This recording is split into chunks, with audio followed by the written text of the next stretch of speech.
Halo semuanya, welcome back to my YouTube channel. Oke, kali ini kita akan bahas nih soal SBMPTN yang Saintek 2018 ya. Ini yang Sainteknya yang akan kita bahas itu adalah yang kimia. Oke, jadi untuk soal UTBK yang lainnya teman-teman bisa cek aja di playlist dengan nama playlistnya itu adalah UTBK. Kayak gitu ya, karena kan bentar lagi udah mau tes masuk universitas ya. Jadi persiapkan dirimu dari sekarang, semakin banyak latihan, saya percaya teman-teman semuanya pasti bisa nanti menjawab pertanyaannya. Oke, kita mulai aja untuk soal yang pertama. Nih, ini adalah kimia organik ya, yaitu senyawa turunan alkana. Jadi teman-teman ingat lagi, yaitu yang gugus fungsi, ya kan? Karena kan gugus fungsi itu ada beberapa ya, dan ada pasangannya juga, maksudnya isomernya, kayak gitu. Oh iya, disclaimer dulu ya. Nanti kalau misalnya ada suara berisik, suara motor, atau suara mobil, atau ada suara apa kayak gitu, fokus aja. Oke? Nih, jadi gugus fungsinya itu perhatikan. Nah, yang ini. Ini adalah gugus fungsi apa? Good. Ini adalah alkohol. Oke, alkohol dioksidasi. Oke, teman-teman ingat lagi, kalau alkohol dioksidasi itu kan tergantung pada jenis alkoholnya itu apa. Apakah alkohol primer, alkohol sekunder, atau tersier, kayak gitu. Jadi sebelum kita ambil keputusannya jawabannya apa, kita cek dulu nih senyawa alkohol yang di sini apakah dia primer, sekunder, atau tersier. Oke, kalau bentuknya seperti ini di sini ada C ya. Oke, ini ada C, ini ada C. Kayak gitu ya. Oke, jadi kalau kita tulis ulang nih buatnya gini. Jadi C, kayak gini ya. Ini OH. Nah, teman-teman ingat, kalau OH-nya itu diikat oleh atom C yang mengikat dua gugus lagi. Ini kan dua nih yang diikat. Jadi C yang mengikat OH ini, dia mengikat dua gugus lagi nih. Ini satu, ini dua. Maksudnya dia mengikat C yang lainnya. Ini disebut adalah alkohol sekunder. Oke, ini alkohol sekunder atau yang sering dibuat ini dulu ini. Oke, alkohol sekunder. Jadi ingat lagi, kalau alkohol sekunder itu dioksidasi, senyawanya apa? Kayak gitu. Jadi kalau misalnya teman-teman ingat lagi nih, bakalan lebih gampang ya. Oke, jadi kalau alkohol itu, alkohol sekunder ya, itu kalau misalnya dioksidasi lagi nih, ya kan, saya buat aja deh kayak gini. Oke, ini dioksidasi lagi. Wah, ini berkelihatan. Ini hanya buat di atas. Oke, ini dioksidasinya dengan senyawa yang ada oksigennya ya. Biasanya sih bisa juga pakai KMNO4. Oke, jadi oksigen ini itu akan menyerang H yang ini, yang C yang mengikat OH ya. Ini yang disebut dengan atom H karbinol. Oke, jadi nanti akan terbentuknya seperti ini. Ini saya jelasin ulang lagi ya supaya teman-teman ingat lagi gitu. Jadi sebenarnya kalau teman-teman udah tahu, udah ingat, kayak itu udahlah, ini langsung cepet kayak gitu ya. Jadi nanti ini dalam keadaan transisi ya, ini enggak stabil kayak gitu. Jadi nanti yang ini bakal lepas. Nah, jadi minus H2O, H2O-nya lepas. Sehingga nanti yang akan terbentuk itu nih CH3, C, ini O, ini CH3. Ya kan? Ingat ini gugus fungsi apa? Good. Ini gugus fungsi keton. Oke, cari nih keton yang mana? Ingat ya, yang di sini ini semuanya C nih. Oke, ingat lagi keton yang mana? Kayak gitu ya. Nah, keton itu adalah yang ini, yang C. Ini ada C, di sini ada C-nya. Oke, ini keton. Kalau seperti ini apa? Good. Ini asam karboksilat. Oke, ini asam karboksilat. Kalau ini kan ini C. Ini C. Nah, ini C. Nah, ini ada O. Ini adalah eter. Oke, kalau ini C, ini ada dua O-nya ya. Ada dua O-nya. Ingat kalau dua O-nya apa? Good. Ini adalah ester. Oke, kalau ini sama kayak gini, yaitu ada asam karboksilatnya. Jadi jawabannya adalah yang C. Oke, ingat lagi. Jadi kalau alkohol sekunder itu dioksidasi akan menghasilkan keton. Tetapi kalau alkohol primer itu jadi aldehyde ya. Oke, bisa ya. Lanjut lagi untuk soal yang kedua. Unsur F, oke, diketahui nomor atomnya 9 dan ini 54. Oke, yang bentuk ini udah diketahui senyawanya ya. Yang ditanya adalah bentuk molekul dan sifat kepolarannya dari senyawa ini. Apakah dia polar atau enggak? Oke, berarti kita harus ini dulu. harus dibuat konfigurasinya dulu, oke, supaya kita tahu berapa elektron yang berikatan, kayak gitu, yaitu dengan melihat elektron valensinya. Oke, jadi nih F ini kan 9 ya katanya, berarti kita bisa buat konfigurasi kulit atau subkulit ya, terserah teman-teman yang nyamannya itu, yang lebih lancarnya itu yang mana. Tapi kalau saran saya, kalau misalnya nomor atomnya itu di atas 21 ya, karena teman-teman kan nggak hafal nih nomor atom semuanya gitu, jadi nggak bisa bedain yang mana yang golongan transisi, mana yang golongan utama, kayak gitu. Jadi kalau dia di atas 21 nomor atomnya, itu kita menggunakan yang konfigurasi subkulit aja.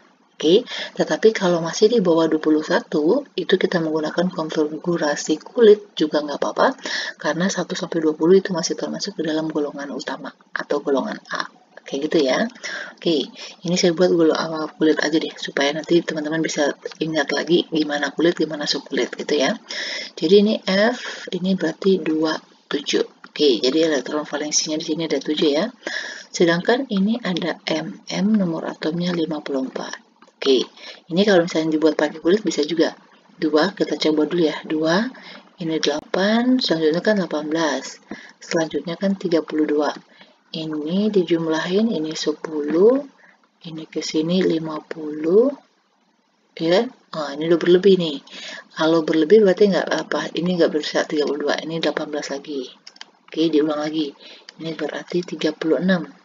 Nah, ini ke sini udah 46. Selebihnya kan 8. Berarti di sini ada 8. Oh, maksudnya kurang 8. Nah, ini dia. Oke, jadi dia elektron valensinya adalah 8. Jadi kalau misalnya ini pun kita buat dengan menggunakan konfigurasi subkulit, dan nanti elektron valensinya itu ini. Oke, jadi ingat yang dipakai itu adalah yang kulit terluarnya. Oke, di sini udah dikasih tahu ya bentuk molekulnya.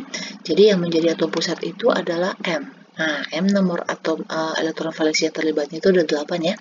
Jadi M, kita buat 8 dulu nih. 1, 2, 3, 4. Oh iya, kita buat 4 dulu ya, yang berikatan dengan F. F-nya itu butuh 1 ya, karena kan supaya dia oktet. Berarti di sini ada F, ini kan dia 7 ya. 1, 2, 3, 4, 5, 6, 7. Nah, ini udah oktet nih. Ini 1, 2, 3, 4, 5, 6, 7. Ini juga sama, 1, 2, 3, 4, 5, 6, 7. Ini juga 1, 2, 3, 4, 5, 6, 7. Nah, si F-nya udah jadi nih. M-nya belum ya, karena kan ini masih 4. Ingat di 8. Berarti karena ini udah berikatan, berarti sisa 4 lagi ya. Nah, yang sisa 4 itu kita buat seperti ini. Nah, yang sisa itu harus dibuat berpasangan ya. Oke, jadi bentuknya seperti ini. Kita lihat nih, pasangan elektron bebas, PEB ya, itu pasangan elektron bebas. Oke, saya buat di sini deh. Jadi untuk menentukannya itu, teman-teman harus menentukan dulu nih, berapa pasangan elektron bebasnya dan berapa PEI-nya. PEI-nya ini adalah pasangan elektron yang berikatan. Oke. Nih. Ini agak lumayan panjang supaya saya jelasin lagi ya, supaya teman-teman ingat lagi materinya. Oke, PEB itu adalah pasangan elektron bebas ya. Ingat yang kita lihat itu adalah yang di atom pusatnya. Nah, yaitu ini dia. Ini ada 1, jadi yang nggak berikatan gitu ya. Ini ada 2. Nah, ini 1 pasang, 2 pasang, berarti ada 2 PEB-nya. Oke, sedangkan PEI-nya itu adalah yang berikatan. Yang berikatan pada siapa? Yang berikatan kepada M. Ada berapa? Nah, 1, 2, 3, 4. Berarti ini ada 4. Jadi kalau kita buat nih bentuk geometrinya ya, berarti dia AX4E2. Nah, kayak gini ya. AX4E2. Berarti kalau seperti ini, dia yang mana ya? Nah, nih. Jadi kalau dia AX4E2, ini namanya adalah planar segi 4. Jadi teman-teman dengan secara gimana ya, paksa atau gimana gitu, teman-teman harus ngafalin nih. Jadi kalau AX4E2 namanya apa, kalau AX4 namanya apa, kalau AX6 itu namanya apa, yang kayak gini ya, ini harus dihafalin. Oke, jadi ini bentuknya adalah planar segi 4. Yang planar segi 4 itu adalah yang ini. Berarti jawabnya adalah yang B. Oke, bisa ya. Oke, lanjut lagi untuk soal yang ketiga. Nih, persentase atom H, di sini diketahui AR-nya 1, dalam suatu senyawa organik adalah 13%. Jadi H ini, dia persentasenya dalam suatu senyawa organik itu adalah 13%. Oke, jika tetapan Avogadro-nya segini, jumlah atom H yang terdapat dalam 2,3 senyawa. Oh ya, ini kekurangannya, ini ada gramnya. Oke, jadi senyawanya itu, senyawa organik ini masanya 2,3 gram. Oke, berarti kita harus tahu dong, ini kan katanya hanya 13%, berarti kita bisa tahu massa dari H itu berapa, ya. Jadi massanya itu adalah persentasenya dikali dengan massa dari senyawanya, berarti 13/100 dikali massa senyawanya itu adalah 2,3 gram. Oke, ini kita hitung nilainya berapa ya, bentar, 13 dikali 2,3 dibagi 100. Nah, ini adalah 0,299 gram. Oke, yang ditanyakan jumlah atom H ya. Ingat lagi, yang hubungannya dengan bilangan Avogadro gimana? Nah, nih. Jadi kalau ada massa, ya, kita bisa cari apa? Kita cari mol. Apa rumusnya? Jadi teman-teman ingat banyak rumus stoikiometri lagi ya di sini ya. Jadi kalau untuk cari mol, kalau ada massa, ini rumusnya nih, yaitu massa per AR-nya. Ini kan karena kita mau cari molnya H, berarti massanya H per AR-nya H. Kayak gitu. Massanya ini tadi yang 0,299, ya kan? AR-nya itu 1. Nah, berarti molnya juga 0,299 mol. Oke, kita belum selesai. Karena yang dicari itu bukan molnya, tetapi jumlah atom H-nya. Oke, ingat lagi rumus yang ini. Jadi kalau untuk Avogadro ya ini, mol sama dengan jumlah atom atau jumlah partikel, kayak gitu ya, per bilangan Avogadro. Nah, masih ingat kan rumus yang ini? Bilangan Avogadro. Oke, jadi kita masukin ke sini aja ya. Molnya kan 0,299. Sama dengan yang ditanya adalah jumlah atomnya berapa. Oke, per bilangan Avogadro-nya udah diketahui nih. Oke, 6 kali 10 pangkat 23. Berarti untuk mencari jumlah atomnya dikali silang ya. Oke, berarti ini ke sini dikali. Nah, nilainya itu berapa tuh? Dikali 6, yaitu 1,79 dikali 10 pangkat 23. Oke, yang paling mendekati itu adalah yang ini ya, yang 1,8. Oke, jadi jawabnya itu adalah 1,8 kali 10 pangkat 23. Jadi dia buat pembulatan. Oke, jadi teman-teman ingat lagi rumus yang ini. Ini 1, ya, ini juga. Dan ini rumus persentase. Jadi kalau misalnya diketahui persentase suatu atom, gitu ya, misalnya dalam suatu senyawa, kita bisa carinya dengan menggunakan ini. Bisa ya? Oke, lanjut lagi untuk soal berikutnya. Cisplatin, MR-nya diketahui. Oke, senyawa anti kanker. Disintesis dengan mereaksikan ini dengan ini. Oke, reaksinya udah ada. Jika reaksi berlangsung sempurna, maka pereaksi yang tersisa. Oke, berarti kita harus cari apa? Yang pertama yang harus kita cek adalah persamaan reaksinya udah setara atau enggak. Karena kan dalam kimia itu angka yang ini, yang koefisien yang di depan itu sangat penting dalam perhitungan kimia. Jadi yang pertama sekali dikerjain kalau ada reaksi harus disetarakan reaksinya. Oke, ini saya tulis ulang di bawah dulu ya supaya ada space untuk nulis apanya, molnya. Oke, sel 4 ditambah 2 NH3 ini menjadi PT NH3 2 kali Cl2 plus 2 KCl. Oke. Ingat ya tadi kalau ada massa kita cari apa? Cari mol. Udah ingat ya? Oke. Di sini diketahui amonia. Diketahui massanya. MR-nya juga diketahui. Amonia ini ya. Ini amonia ini. Oke. Jadi kita cari molnya amonia dulu. Molnya NH3. Berarti ingat lagi rumusnya ya, yaitu massa per MR. Masanya yaitu 1,7 gram, sedangkan MR-nya yaitu 17. Berarti ini berapa? 1,7 ya. Oke, 1,7, 0,1, nah 0,1 mol. Oke, ini kita buat nih, ini mol mula-mula, saya buat M aja, mol yang bereaksi, mol yang sisa. Oke, jadi kita udah dapat nih, ini 0,1.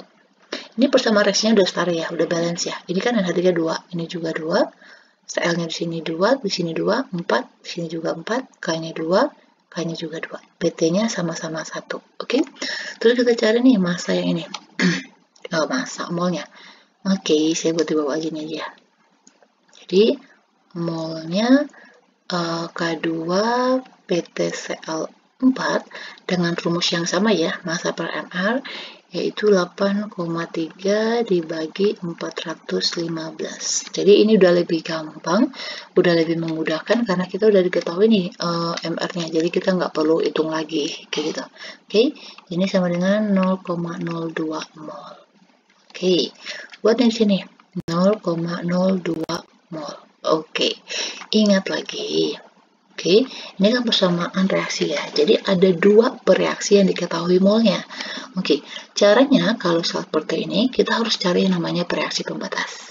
Oke, teman-teman masih ingat kan cari reaksi pembatas gimana? Oke, caranya gini.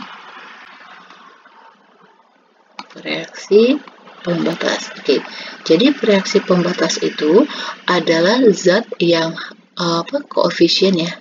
Nih saya buat nih. Oh sorry, bukan koefisien. Mol masing-masing. Untuk carinya ya, mol masing-masing dibagi dengan koefisien masing-masing. Jadi makanya harus disetarain dulu ya.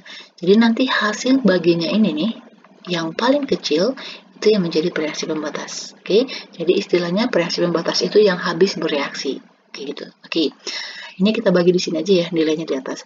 0,02 dibagi 1, ini kan koefisien 1 ya, yaitu hasilnya 0,02. 0,1 dibagi 2 berapa? Yaitu 0,05. Nah, yang habis siapa? Yang nilai kecil yang ini, ya kan? Ini habis bereaksi. Jadi kalau mula-mulanya dia 0,02 mol, berarti yang bereaksinya juga sama. Kayak gitu. Oke, sehingga nanti di akhir dia nggak ada lagi, habis. Nah, jadi untuk mencari berapa mol amonia yang bereaksi dan juga bisa untuk mencari berapa mol nih produk yang didapatkan, itu kita bandinginnya ke reaksi pembatas yang ini. Kayak gitu ya, dengan menggunakan perbandingan koefisiennya. Oke, kita mau cari berapa mol NH3 yang bereaksi. Ingat dengan menggunakan reaksi pembatas tadi ya. Oke, karena NH3 yang kita cari berarti ini di sininya adalah koefisien dari NH3. Nah, per koefisien dari reaksi pembatas, yaitu K2 PtCl4. Nah, karena kita cari mol, berarti di sini dikalikan dengan mol reaksi pembatasnya. Oke, mol reaksi pembatas. Oke, ingat mol yang dipakai ini adalah mol yang ini ya, yang mula-mula ini ya, bukan hasil bagi. Bukan hasil bagi. Oke, berarti koefisien NH3 yaitu 2, koefisien dari yang K2-nya adalah 1, dikali molnya yaitu 0,02. Berarti ini sama dengan 0,04. Oke, berarti mol amonia yang bereaksi itu adalah 0,04 mol. Oke, baru kita kurangi nih berapa yang sisa. Berarti ini kan 0,06 mol. Oke, ini yang sisa. Berarti yang sisa itu adalah amonia. Tetapi yang ditanya bukan itu. Tetapi yang ditanya adalah masanya. Oke, nggak masalah. Kita mau cari massa. Ingat rumus ini ya, mol sama dengan massa per mR. Berarti kalau kita cari massanya, berarti gimana? Oke, good. Massa sama dengan mol dikali mR. Good job. Berarti udah pada ingat ya. Oke, molnya adalah 0,06. MR-nya tadi berapa? Amonia 17. Oke, berarti 0,06 dikali 17 sama dengan 1,02 gram. Oke, jadi ini jawabnya. Jadi tadi kan amonianya kan 1,7 nih disediain. Ternyata masih sisa segini, 1,02. Jadi yang digunakan itu cuma sedikit ya, 0,05 gram aja. Bisa ngerti? Oke, good. Next 35. Reaksi antar gas metana dan gas klor berlangsung sempurna. Oke, ingat ya, ini sempurna katanya. Ini reaksinya ya.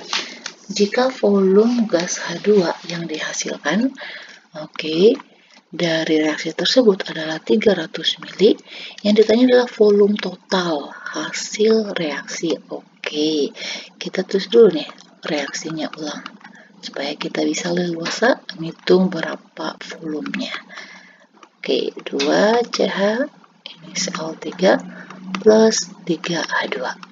Oke, di sini nggak diketahui ya, ini nggak diketahui nih reaksinya, malahan yang diketahui adalah H2-nya. Posisi H2 di sini kan sebagai produk ya. Oke, nggak masalah. Ini diketahui molnya yaitu 300 mili. Yang ditanyakan volume total gas. Gasnya itu kan volume totalnya berarti yang ini dong. Ya kan? Karena ini juga gas, ini juga gas.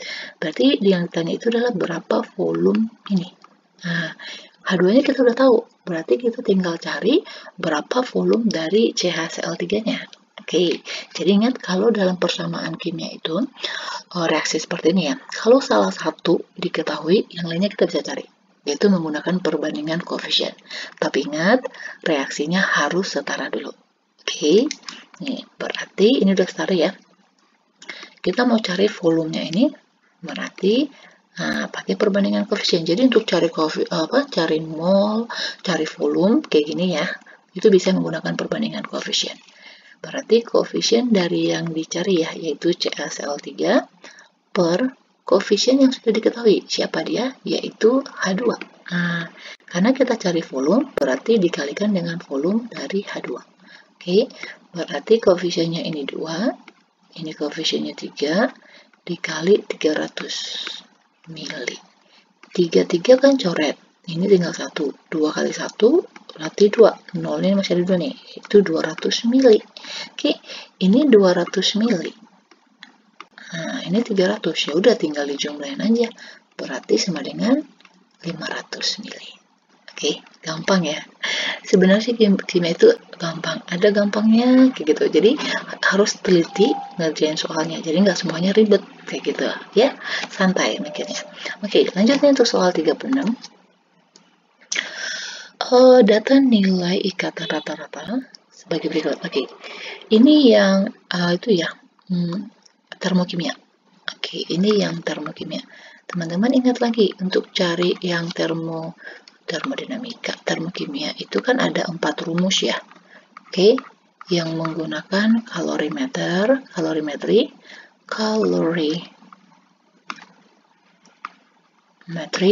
ada yang menggunakan hukum Hess, ya kan? Terus ada yang menggunakan ini entalpi pembentukan, ya kan? Entalpi pembentukan yang delta HF yang diketahuinya. Ada juga nih dengan yaitu ikatan rata-rata. Oke, dengan menggunakan energi ikatan rata-rata. Oke, jadi harus ingat lagi nih yang mana rumusnya yang dipakai kayak gitu. Oke, jadi yang dipakai adalah yang ini ya. Nah, kalau di energi ikatan rata-rata, teman-teman harus buat dulu struktur Lewisnya. Oke, supaya tahu ikatan yang di dalam senyawa itu apa aja. Karena kan yang diketahuinya yang ini. Oke, jadi kita buat dulu nih. Ini C-nya 2 hanya 5. Oke, C-nya 2. Nah, C itu dia tangannya 4 ya. Maksudnya dia bisa mengikat 4 gugus lainnya. Ini udah terikat 1. Nah, ini 1, 2. Oke, ini masih kosong nih. Nah, oke. Jadi kalau misalnya teman-teman ragu, cek aja nih yang diketahui itu apa. Ada nggak double bond? Nah, nggak ada ya. Oke. Terus kita masukin ke yang mana nih? Yang ini. Di sini ada H. Oke, nggak apa-apa. Terserah ya kita mau buat di mana, karena kan hanya ada 5. Dan juga nggak diketahui dia posisi F-nya itu di mana. Oke, seperti ini. Oke, ditambah 2F-nya. Ini juga harus disetarain ya. Oke, ini udah setara nih. F, katanya seperti ini. Karena kan dia golongan 7 ya, sama-sama butuh 1 elektron. Ini juga C-nya ada 3. Ini reaksi substitusi ya. Jadi ada reaksi yang diganti, ada gugus yang diganti. Oke, ini hanya 3 ya. F-nya 3. Oke, 1, 2, 3. F-nya juga ada 3. Nah, nih. Ditambah 2HF. Oke, dah ini dia struktur listnya. Jadi ingat untuk cari rumus nilai delta H-nya, itu berarti sigma ikatan yang ada di reaktan, ya, atau kiri, itu dikurang sigma ikatan yang ada di kanan atau di produk. Oke, sekarang kita hitung dulu nih. Ini C ada ikatan apa aja ya? Ini CH ya. 1, 2, 3, 4, 5. Oke, ini saya geser sini. Jadi ada 5 ikatan CH. Oke, ditambah ikatan apa lagi nih? C sama C ya. Oke. Nih, ditambah C sama C sampai 1. CF ada 1 juga. Ada ikatan. Oke, 2F-nya. Oke, ini yang sebelah kiri. Yang di sebelah kanan, ini dikurang ya. Ini ikatan CH juga. 1, 2, 3. Ada 3 CH-nya. CF-nya 1, 2, 3. Oke, ada 2 HF. Oke, jadi ini kan kalau kita masukin langsung, angkanya lumayan gede ya. Jadi kalau misalnya seperti ini, kita udah bisa langsung coret. Jadi yang ini kan ada CH, ini juga ada CH, ya kan? Langsung coret aja. Coret di sini maksudnya dikurang ya. Oke, di sini 5 C-nya, CH-nya, di sini 3. Berarti ini coret, di sini berarti tinggal 2. Oke, ini CC. Oh iya, sorry, ini saya lupa ada CC ya. Oke, CC-nya coret. Nah, di sini CF-nya ada 1, di sini ada 3. Ini coret, ini tinggal 2. Ya kan? Ini nggak ada lagi yang sama. Udah, kita tinggal masukin nilai yang ada di sini aja. Oke, maaf ada suara berisik. CH-nya 410. Oke, ditambah 2F. 2 dikali FF-nya 159 dikurang ini 2 mana nih? CF. 2 dikali CF-nya 485 ditambah 2 HF. HF-nya 565. Oke, nah ini dia. Jadi kalau misalnya ini kita jumlahin, itu totalnya itu adalah yang ini, yang C, minus ya, minus 962 kilojoule per mol. Bisa ya? Jadi ingat kalau dia ikatan atau ada soal yang bentuknya kayak gini nih, yang diketahui ikatannya, rumusnya itu ini. Tetapi kalau yang diketahui delta HF itu kebalikan.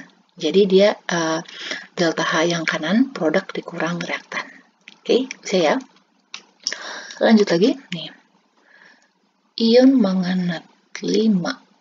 Oke, dapat terdisproporsionasi sempurna menjadi ion manganat dan mangan 5 oksida. Oke, ini katanya reaksinya belum setara, berarti kita harus buat dulu ya. Ingat, berarti ini teman-teman harus ingat lagi, yaitu untuk penyetaraan reaksi redoks. Oke, bisa menggunakan bilangan oksidasi, bisa juga menggunakan setengah redoks, terserah teman-teman yang lancarnya itu yang mana, karena nanti bakalan sama juga. Oke, kita buat dulu nih. Katanya ion manganat berarti yang ini ya. Kita buat dulu. Karena kan yang diminta di sini jumlah elektron, berarti kita harus tahu berapa jumlah elektronnya.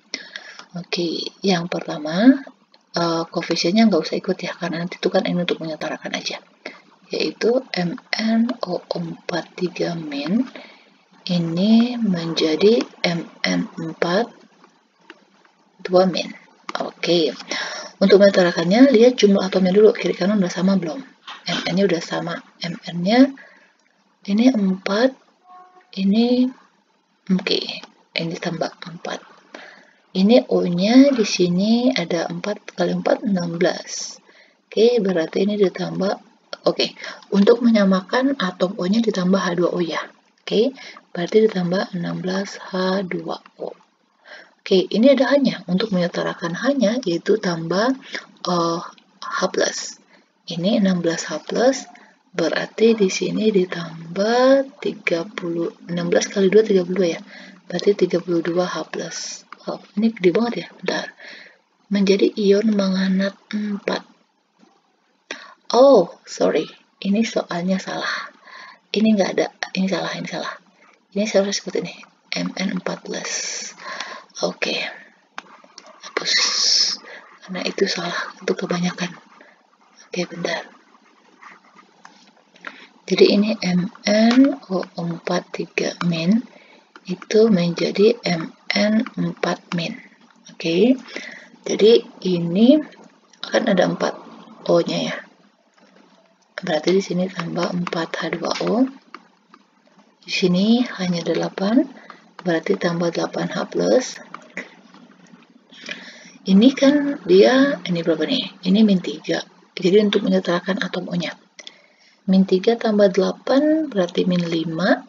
Oke, sebelah kiri min 5 ya. Min 5, di sini ada 4 min. Nah, berarti di sini tambah elektronnya.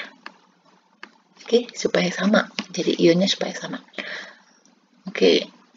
Terus, oh wait, ini bukan. Ini 3 plus, min 3 ditambah 8. Itu kan plus 5 ya.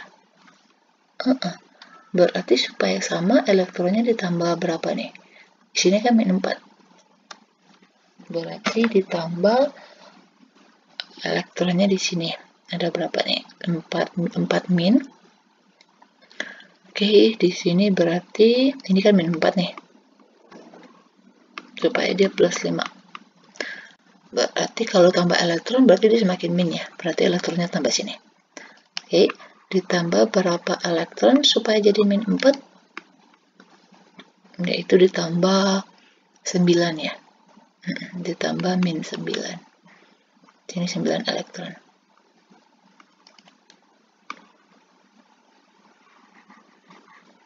Oke, ini yang pertama.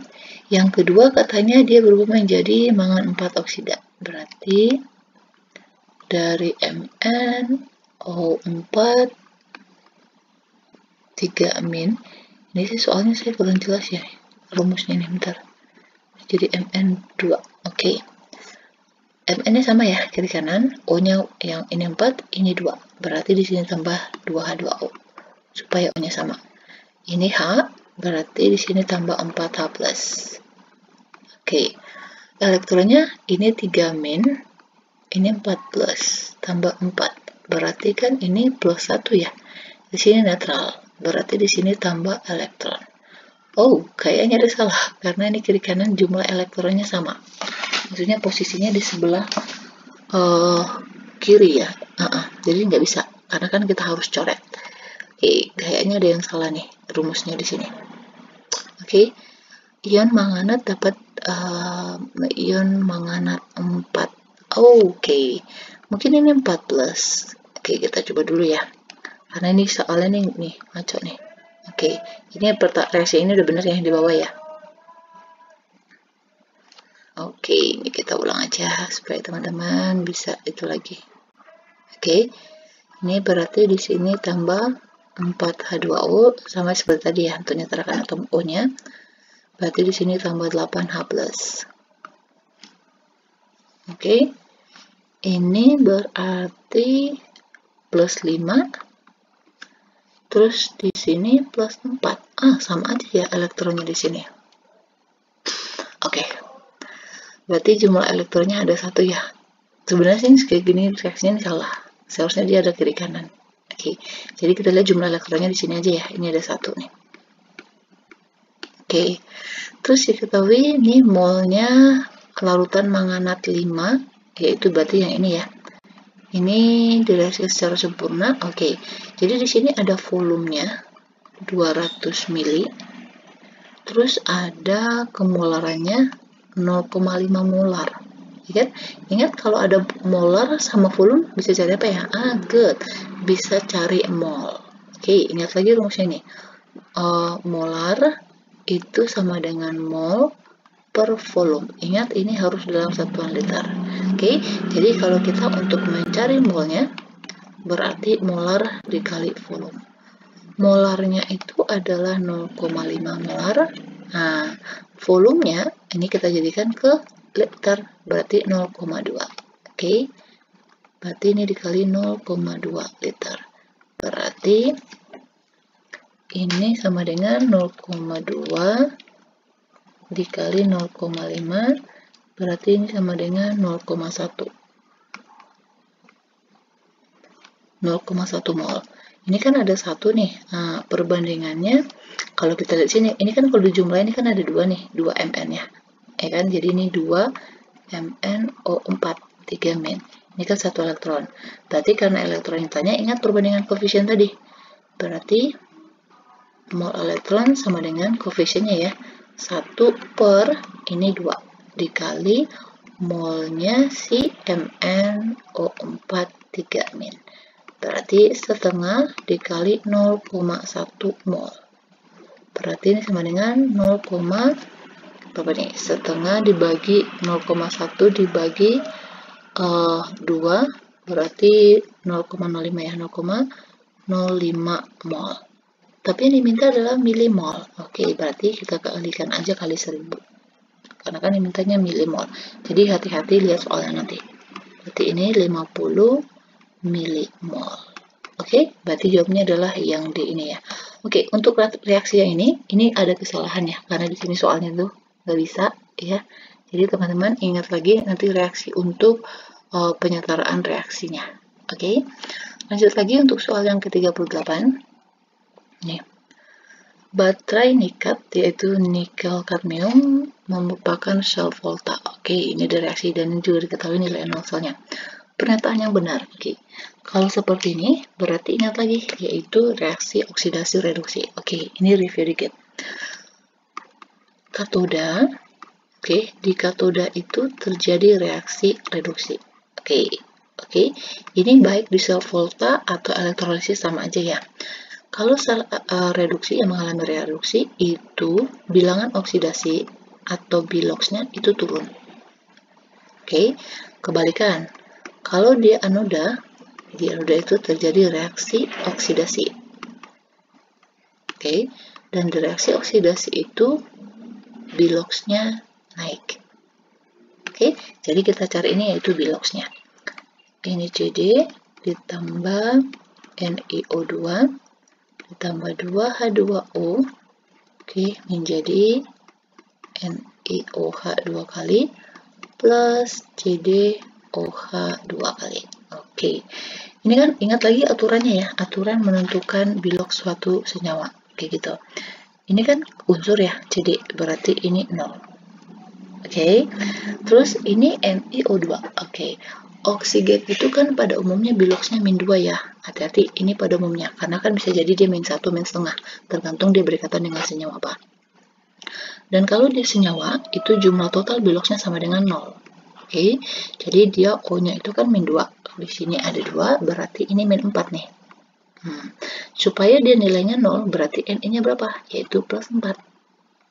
Oke, nih.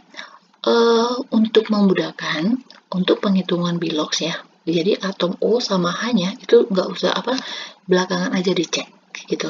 Oke, biasanya sih nggak berubah. Kalau misalnya yang lainnya nggak ada berubah, baru bisa cek H sama O-nya. Oke, di sini Ne-nya berapa? Ne-nya di sini 12. Tahu dari mana? Gini aja. Supaya lebih gampang, yaitu diionin aja. Oke, kayak gini ya. Ini kan indeks ya. Jadi indeksnya OH ini itu adalah muatan dari Ni. Jadinya gini, Ni 2 plus. Ditambah, di sini kan OH-nya ada 2, yaitu 2 OH. Berapa muatannya si OH? Indeksnya Ni, ini kan 1, berarti min 1. Kayak gitu ya. Ini juga sama. CD OH 2 kali, supaya lebih gampang nanti soalnya. Maksudnya cara pengerjaannya. Ini kan indeks lawannya 2, berarti muatan dia 2 plus. Plus, ini OH-nya ada 2, berarti ini 2 OH. Muatannya OH berapa? Yaitu indeksnya CD. Indeksnya CD 1, berarti min 1. Oke, berarti di sini plus 2. Nah, berarti kita lihat nih. Ini CD dari 0 ke plus 2. Berubah ya. Oke, lihat dari 0 ke plus 2 naik turun. Naik ya. Berarti ini oksidasi. Ini plus 4. Ini min plus 2, berarti turun nih, berarti ini reduksi. Oke, ingat yang mengalami reduksi berarti katoda, berarti NiO2 itu adalah katoda. Oke, maksudnya terjadi di katoda. Sedangkan CD-nya mengalami oksidasi dan ini terjadi di anoda. Oke, baru kita cek ini. CD adalah katoda, salah, jelas ini dia adalah anoda. Oke, NaOH terbentuk di katoda, benar ya? Nah, ini dia benar. Jadi OH terbentuk di katoda. Oke, bukan ya, ini mengalami reaksi anoda di oksidasinya. Ni adalah anoda. Bukan, dia katoda. Reaksi berlangsung pada pH 7, enggak ada yang disebutin sini. Oke, berarti dia adalah yang B. Bisa ya? Lanjut, 39. Oke, ini apa nih? Laju reaksi. Yang ditanya adalah K-nya. Oke, ini diketahui persamaan reaksinya mengikuti persamaan. Oke, ini sebenarnya persamaan laju ya. Bisa dibuat gini. V sama dengan K pH 3. Jadi udah diketahui ordernya. Persamaan laju reaksinya. Tapi ini dibuat seperti ini, nggak apa-apa. Itu sama aja dengan nilai V-nya. Oke. Nah, pada suatu percobaan dalam 2 liter terbentuk yang diketahui adalah yang gas H2. Oke, berarti kan persamaan laju reaksi yang adanya kan pH 3 ya, yaitu reaktan. Berarti kita harus cari dulu berapa konsentrasi dari si pH 3 ini, yaitu dengan membandingkan dengan yang sudah diketahui. Yang sudah diketahui kan di sini adalah H2. Berarti kita cari dulu nih konsentrasinya. Oke, ini saya tulis ulang di bawah ya. pH 3 ini menjadi P4 plus 6H2. Oke, ini diketahui di sini H2-nya yang ini ya, yaitu volumenya 2 liter dan molnya katanya yaitu 0,0048. Berarti ada mol, ada volume, dapat apa? Yes, dapat konsentrasi. M sama dengan N per V. Berarti 0,0048 dibagi 2 mol liter. Ini udah liter ya. Berarti sama dengan 0,004 bagi 2, 8 bagi 2, 4. Ini dia. Oke, molar. Berarti dapat nih konsentrasinya ini segini. Berarti kita mau cari konsentrasinya ini. Ya, jadi konsentrasi. Oke, konsentrasinya kita buat kurung gini aja, sama aja ya, tuh konsentrasi pH 3 pakai perbandingan koefisien. Ya kan, karena kita cari yang ini, berarti koefisiennya pH 3, 4. Yang udah diketahui yaitu H2, koefisiennya 6, dikali konsentrasinya ini. 0,0024 molar. 6 sama 24 kan bisa coret. Nah, nih, ini 4. Oke, berarti, iya benar. 24 bagi 6 kan 4. Berarti ini sama dengan 0,004 kali 4 kan 16 molar. Oke, atau kita jadikan bilang berpangkat 1, 2, 3, 4. Berarti 16 kali 10 pangkat min 4 molar. Ini untuk nilai konsentrasi pH 3. Karena yang dicari kan bukan itu, tetapi K-nya. Berarti kita masukin ke sini. Udah diketahui nih, udah kita cari ya, P-nya berapa, yaitu yang ini. Berarti ini pakai rumus yang ini ya. 16 kali 10 pangkat min 4 sama dengan H-nya yang dicari. Oke, konsentrasi pH 3-nya itu berapa? Oke, wait. Tetapan laju. Oke, yang diketahui itu berarti adalah, I'm so sorry. Ini bukan pH, konsentrasi pH 3-nya. Tetapi ini adalah nilai, benar dong, ini nilai P-nya. Bukan konsentrasi ya, nilai P-nya. Berarti kita bisa masukin ini konsentrasinya 0,1. Berarti ini dikali konsentrasi pH 3 ya pada saat ini, yaitu 0,1. Berapa nih? 1 kali 10 pangkat min 1. Berarti K-nya itu sama dengan, ini dibagi nih ya, 16 kali 10 pangkat min 4 per 1 kali 10 pangkat min 1. 16 bagi 1 kan 16. Ini kan kalau pangkat tinggal kurang ya, berarti 10 pangkat min 3. Atau sama aja dengan 1,6 kali 10 pangkat min 2. Nah, ini dia. Jadi jawabnya adalah yang E. Oke, bisa ya. Lanjut lagi. 40. Gas NaOCl. Oke. Terurai. Oke, saya buat dulu nih reaksi terurainya. 2 NaOCl, ini semuanya gas ya, berarti semuanya ikut. Oke, ini saya timbang, berarti reaksi bolak-balik 2NO ditambah Cl2. Oke, ini reaksinya cek dulu udah balance ya, ini udah setara ya. Oke, dalam suatu wadah tertutup Oke, tekanannya mencapai 8 torr. Ini NaCl ya, berarti ini tekanan ya, tekanan mula-mula, tekanan yang bereaksi, tekanan yang sisa. Ini katanya 8 nih, 8 torr tekanannya. Oke, jika pada saat setimbang tekanan dalam wadah menjadi 10. Nah, ini berarti totalnya ya. Jadi totalnya itu bakalan 10 nanti kalau dijumlahin ya. Ini nanti dijumlahin totalnya 10. Oke, saya buat di sini. Jadi tekanan total itu sama dengan P-nya si NaCl ditambah P-nya si NO ditambah P-nya si Cl2. Oke, ini nanti nilainya itu 10 torr. Nah, kita cari dulu nih. Ini kan nggak diketahui ya siapa yang mengalami reaksi, maksudnya berapa banyak, kayak gitu. Jadi kita misalkan yang bereaksinya itu adalah X, kayak gitu.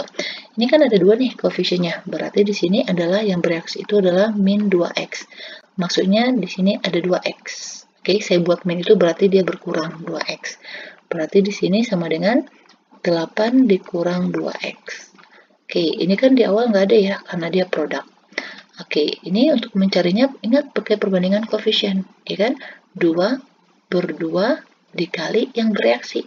Oke, berarti di sini juga 2X. Ini berarti 1/2 dikali ini, berarti di sini X. Oke, ini 2X, ini X. Nah, baru kita masukin di sini. Ini kan 8 dikurang 2X. Oke, ditambah 2X ditambah apa nih? X. Oke, berarti 10 sama dengan, ini kan kalau kita buka nih 2X tambah 2, min 2X ditambah 2X kan habis nih. Ini coret. Berarti sekarang sini 8 ditambah X. Berarti X sama dengan 10 dikurang 8. Berarti X-nya itu adalah 2. Oke, berarti X-nya itu adalah 2 torr. Nah, jadi kita ganti nih nilai X-nya. Kayak gitu. Berarti ini kalau kita ganti X-nya jadi 2, ini berarti jadi 4. Ini menjadi 2. Ini berarti 4 ya. Karena kan ini 2 kali 2, 4. Nah, 4. Ini semuanya dalam satuan torr ya. Oke. Yang ditanyakan Kp. Ingat lagi nih, kalau untuk Kp kan gini. Jadi Kp itu sama dengan tekanan dari produknya dipangkatin dengan koefisiennya ya. Ini PCl2 dipangkat 1 per tekanan dari si reaktannya. Nah, kayak gini. Oke, baru kita masukin nilainya. NO2 nilainya 4 dipangkat 2 per si Cl nilainya 2. Oke. NaCl-nya 4, tapi dikuadratin. Nah, ini ke sini kan coret. Berarti Kp-nya adalah 2 torr. Oke, bisa ya. Jadi jawabnya adalah yang A. Lanjut lagi.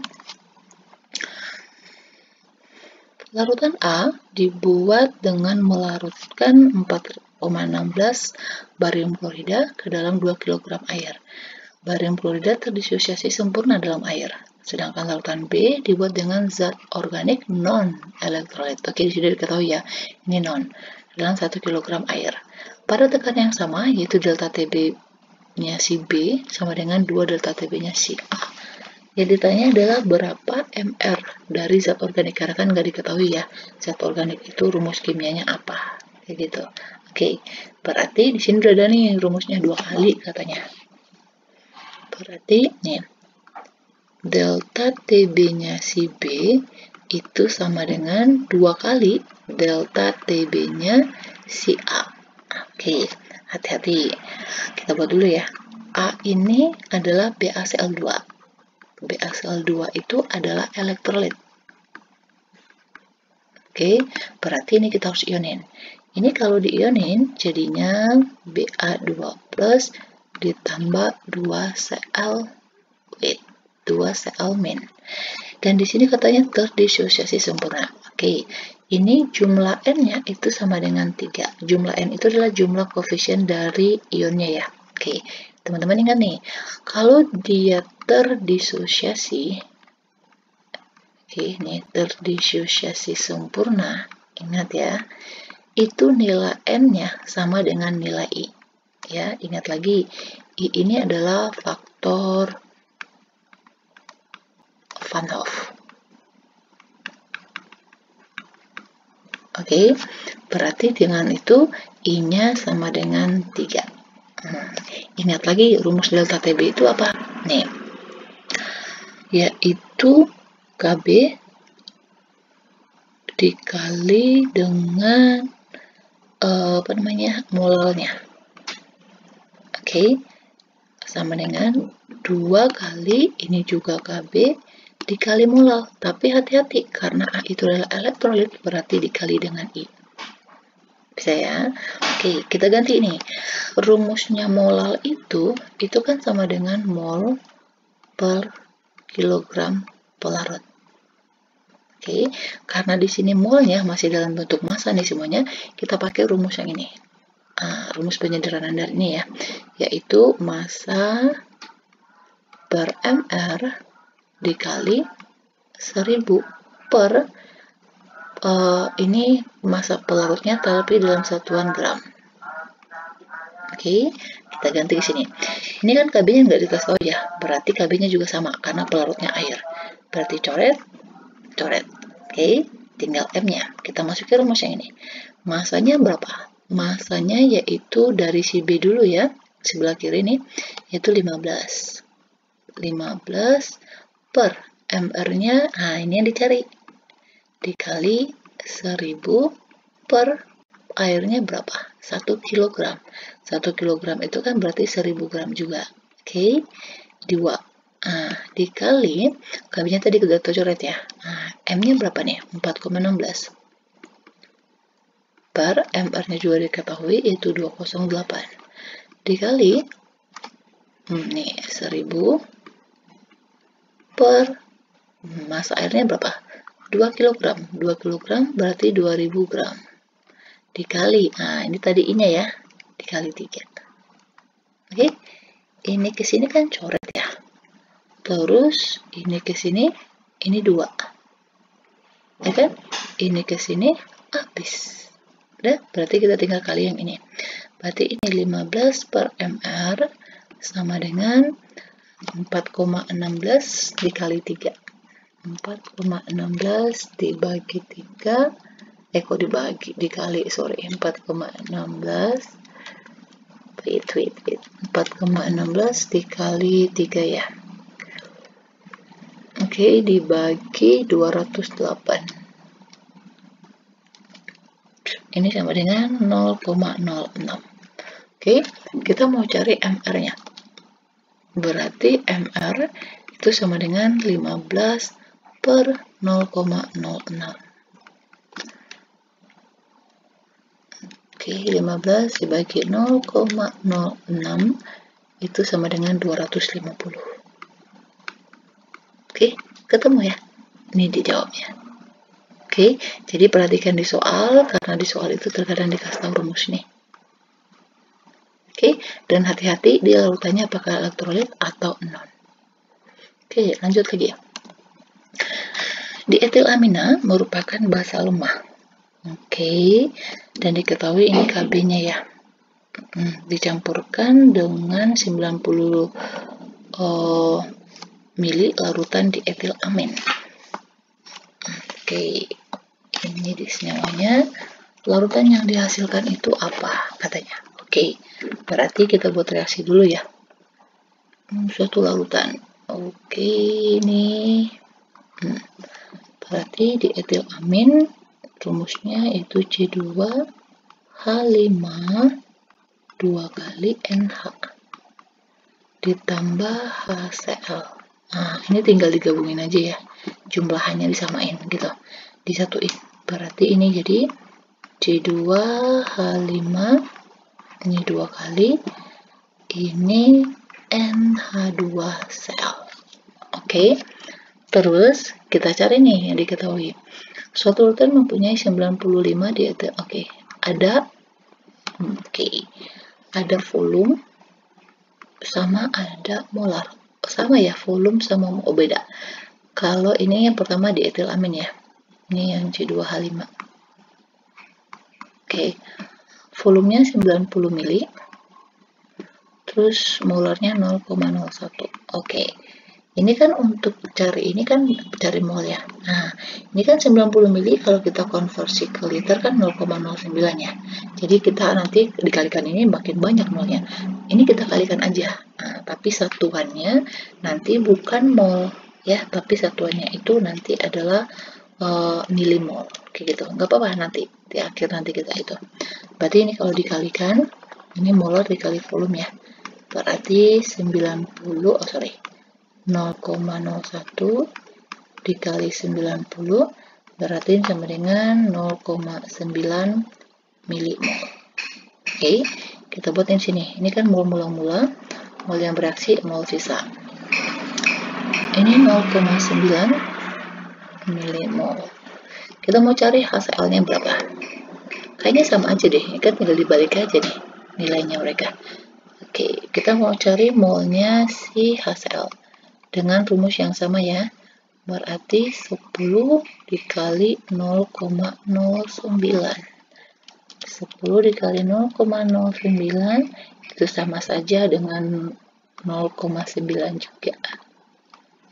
Oke, ini juga 0,9 milimol. Ternyata sama, reaksinya koefisien sama. Berarti ingat tadi ya, reaksi pembatas itu kan berarti mol masing-masing dibagi koefisiennya. Ini dibagi ini kan 0,9, ini bagi ini 0,9. Berarti sama-sama nih nilainya. Berarti keduanya ini habis bereaksi. Kayak gitu. Oke. Ini coret, ini habis. Ini berarti ingat pakai perbandingan koefisien. Ini berarti nggak ada di awal. Nah, nih. Ternyata terbentuk yaitu 0,9 milimol. Oke, teman-teman ingat, kalau reaksinya seperti ini kan berarti basa lemah ya tadi katanya ya. Ini basa, ini asam. Basa direaksikan dengan asam akan menghasilkan garam. Oke, ingat kalau basa dan asamnya habis, ya, yang ada cuma garam, ini berarti materinya apa? Yes, got it. Yaitu hidrolisis. Oke, bisa ya. Ini hidrolisis. Berarti kita akan masukin ke rumusnya yang hidrolisis ya. Berarti kan ini karena dia apa? Asam kuat, berarti adalah H+. Ya, berarti kita cari adalah konsentrasi H+-nya karena yang diminta adalah pH-nya. Ingat lagi rumusnya nih. Jadi konsentrasi H+ itu sama dengan akar dari Kw per Kb dikali konsentrasi garam. Oke, berarti sama dengan, oh ini masih mol ya. Ini berarti kita cari molarnya. Di 0,9 milimol dibagi volume totalnya itu berarti campurannya. Ini 10, ini 90, berarti dibagi 100. Ingat, ini mililiter. Nah, ini saya bilang tadi. Jadi, mm-nya coret, berarti kan mol per liter. Jadi, molar juga. Kayak gitu. Dibagi 100, berarti sama dengan 9 kali 10 pangkat min 3. Oke. Berarti kita buat ke sini nilainya KW itu kan nilainya 10 pangkat min 14. KB-nya 9 kali 10 pangkat min 4. Konsentrasinya 9 dikali 10 pangkat min 3. 9-nya coret aja, ya kan? Ini ke sini berapa nih? Kan 17 dikurang 3 berarti 13. Berarti akar dari 10 pangkat min 13. Ingat ya, kalau akar ini kan akar 2 ya. Jadi kalau akar itu dibagi aja. Berarti kalau dia pangkat ya, 10 pangkat min 6,5. Oke, ini konsentrasi H+-nya. Berarti kan kalau untuk cari pH, berarti sama dengan min log konsentrasi H+. Berarti sama dengan min log ini 1 kali 10 pangkat min 6,5. Oke, ini ke depan nih, berarti sama dengan 6,5. Tadi ketemu, jadi jawabnya adalah yang B. Bisa kan? Jadi hati-hati lagi ya, perhatikan yang ini. Kalau dia dua-duanya habis bereaksi asam basanya berarti hidrolisis. Tetapi kalau yang nggak habis nih, misalnya yang sisa itu adalah asam lemah atau basa lemah dan ada garamnya, itu bukan hidrolisis ya, tetapi itu adalah buffer. Oke, lanjut lagi. Oke, ion aluminium dalam air terhidrasi membentuk ion kompleks. Oke, ion kompleksnya itu yang ini. Menetralkan, oke, ini. Yang mana yang benar? Kalau ini teman-teman ingat lagi yang teori asam basa yaitu Bronsted teori. Oke, yang Bronsted teori. Yaitu kalau dia asam, ingat ya, ini adalah donor. Donor H+ atau donor proton. Oke, sedangkan kalau basanya itu adalah akseptor. Oke, akseptor H+ atau ini adalah yang menerima. Oke, ini waktunya lumayan lama ya, 1 jam ya, tapi nggak masalah ya, supaya teman-teman dapat full langsung, daripada kepotong-potong nanti, susah carinya. Oke, jadi ini kita lihat dulu nih, yang pertama dulu ya. Ini kan Al, ini dibuat di sini nggak ada space-nya, jadi saya tulis ulang aja lagi ya. 6, 3+ ditambah OH-. Oke, teman-teman cek yang diperhatikan itu adalah jumlah atom H-nya. Karena kan yang didonor yang diterima itu adalah H-nya. Oke, jadi lihat perubahan jumlah H-nya sebelum dan sesudah bereaksi. Oke, nih. Pertama nih, di sini kan H-nya ada 6. Ini jadi 5. Oke, sama nih yang paling drastis. Ini kan OH, hanya 1. Ini hanya jadi 2. Berarti ini yang menerima dong. Kalau ini menerima, berarti ini basah. Ya kan? Dia menerima hanya dari ini. Yang A, ini menjadi asam. Oke, ini reaksi yang pertama. Kalau dalam reaksi yang kedua, yaitu H2O 5 kali OH2+ ditambah OH-. Nah, perhatiin lagi. Kayaknya dia juga sama ya. Nah, ini H2O 4. Ini OH 4. OH2+ ditambah H2O. Oke. Ini OH, ini H1, ini 1, ini 2. Berarti nambah ya. Berarti ini basah. Ini juga kelihatan. Ini kan 5 nih. Ini 4. Berarti ini asam. Oke, next yang terakhir. Lihat lagi, Al H2O 4 OH 2 kali plus. Oke, ini yang ion kompleks itu ya. OH-. Oke, teman-teman sih saya rasa udah belajar ion kompleksnya. Udah tahu tata namanya bagaimana. Oke, OH3 tambah H2O. Oke, perhatiin. Ini kan hanya di sini ada berapa nih? Ini aja lihat nih. Ini 4, ini 3. Berarti dia beri dong. Ini hanya 1, ini hanya 2. Berarti ini yang menerima.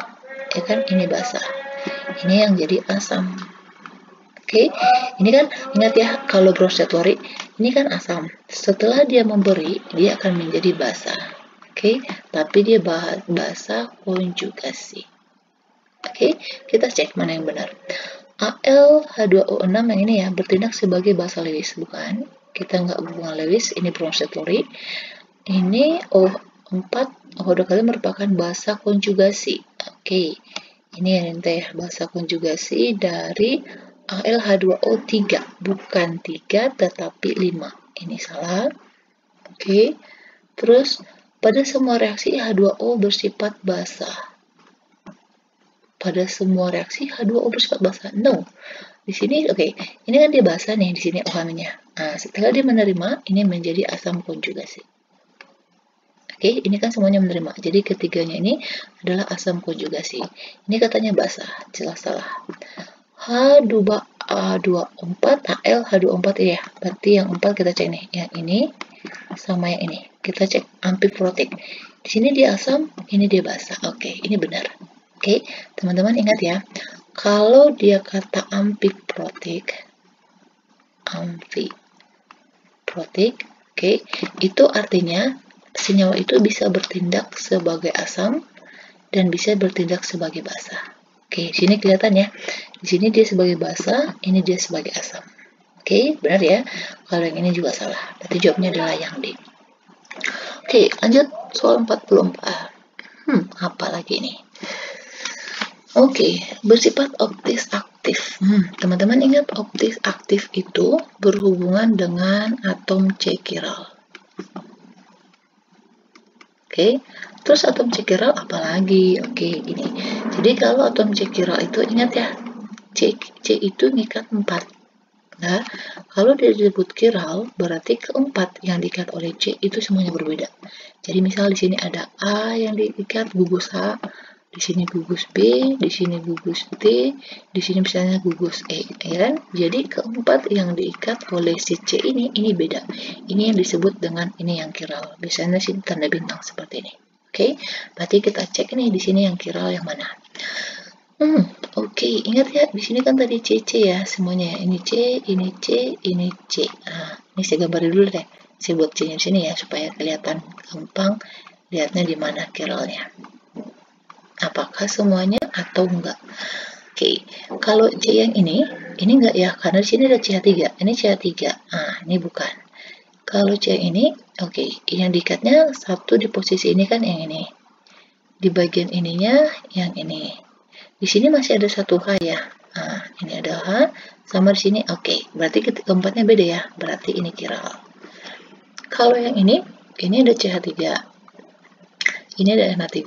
Oke, jadi yang diikat ini 1, ini 2, ini ketiga. Nah, satu lagi di sini ada H-nya. Oke, berarti ini juga chiral. Kalau yang ini, kalau C yang ini kan ada 2H di sini nih. Nah, berarti ini kan bukan, karena ada 2H yang sama. Kalau yang ini berarti satu bagian ini yang diikat, di sini masih ada H ya. Nah, ini juga. Nah, ini satu kesatuan juga. Oke, berarti ini chiralnya di sini. Oke, tetapi kalau C yang ini kan ada O ya. Nah, ini ikatannya cuma 3. 1, 2, 3. Dan itu bukan chiral. Oke, jadi 4. Jadi chiralnya ada 1 ya di sini ya. Kalau yang ini, ingat ya, seperti yang bilang tadi, ini kan rangkap 2 nih. Nah, ini kan kalau dihitung ya, ikatannya 1, 2, 3. Ini bukan chiral. Kalau C yang ini juga bukan, karena kan di sini ada H, ini H. Nah, nanti ini ada sama nih. Tapi kalau C yang ini baru chiral. Ini ada H di sini. Jadi yang pertama dia ngikat ini semuanya. Yang kedua dia ngikat ini. Yang ketiga dia ikat yang gugus yang ini. Yang keempat dia ikat H. Oke, berarti chiralnya di sini. Berarti semuanya itu optis aktif. Jadi jawabnya adalah yang E. Gampang ya. Oke, next soal yang terakhir. Oke. Data energi ionisasi unsur M pada grafik di atas. Ini garam klorida. Oke. Unsur M yang stabil. Katanya ini unsur klorida. Klorida itu berarti kan golongan 7 ya. Oke, nggak masalah dibuatnya klorida, tapi sini buatnya F. It's not problem. Oke, kita lihat energi ionisasinya. Perhatiin deh. Ini kan ionisasi Kn. Berarti yang dilepas, yang berapa kali misalnya nih. Ini yang dilepas yang pertama, lepas yang kedua, lepas yang ketiga, keempat, kelima, keenam. Oke, kita bisa tahunya itu dari perubahan energi ionisasinya. Yang ini ya. Oke, lihat nih perubahannya. Ini kan pada energi ionisasi pertama, dia kan di sini ya. Nah, ini yang kedua. Jadi jaraknya itu masih dekat. Ini yang ketiga, jaraknya masih dekat. Berarti pada posisi ini dia masih stabil. Tetapi kalau dia 4, nah ini udah jauh banget nih. Oke, ini enggak. Ke sini juga enggak. Ke sini juga enggak. Oke, jadi yang minta stabilnya itu misal gini. Jadi kalau misalnya kalau Mg itu kan golongan 2. Nah, kalau dia golongan 2, berarti dia akan melepaskan 2 elektron. Oke, ini dia stabil. Oke, karena ini dia di sini posisinya, oke, perubahannya itu masih lurus aja, maksudnya masih agak sama. Ini ada 3 yang dilepasin. Ini katanya dengan klor itu kan golongan 7 ya, berarti kan Cl-. Berarti karena ini yang dilepasinnya adalah 3, nih. Nah, berarti ingat nih kali silang nih. Jadi ini hasilnya MCl3. Oke, tapi di sini buatnya F nggak apa-apa. Berarti jawabnya adalah yang C. Oke, bisa ya, gampang ya. Oke, jadi teman-teman belajar lagi, persiapin diri lagi, mumpung masih ada waktu untuk persiapan SNPTN-nya, SBPTN-nya. Saya doakan semua teman-teman semuanya bisa lulus, oke, masuk ke univ yang dicita-citakan. Oke, tapi ingat harus ada usahanya dan juga nggak kebut semalam. Oke, jadi harus banyak latihan soal. Oke, demikian dulu untuk pembahasan kita untuk SBPTN 2018. Nanti kita sambung di SBPTN selanjutnya. Jadi kalau teman-teman merasa ini bermanfaat buat teman-teman semuanya, di-share ya untuk teman-teman yang lainnya. Mungkin mereka nggak ketemu nih channel ini. Jadi supaya semuanya kita sama-sama bisa masuk ke universitas. Oke, bisa meraih cita-citanya yang sama. Oke, demikian dulu. Please jangan lupa subscribe, jangan lupa di-share juga. Terima kasih.